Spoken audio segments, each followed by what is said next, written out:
In this video, I will demonstrate the process of altering your notification and ringtone sounds within the WhatsApp application.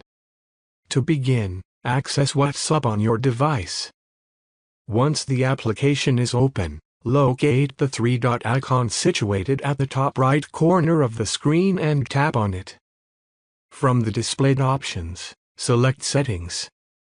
Within the Settings menu, scroll down until you find the Notifications section. Under the Notifications section, locate the option labeled Calls Ringtone. Tap on this option to access the available ringtones. You will be presented with a list of default ringtones. To select one of these ringtones, simply tap on it. Once you have chosen your preferred ringtone, the changes will be automatically saved. Thank you for watching this tutorial. I hope it has been helpful in guiding you through the process of changing your sound settings on WhatsApp.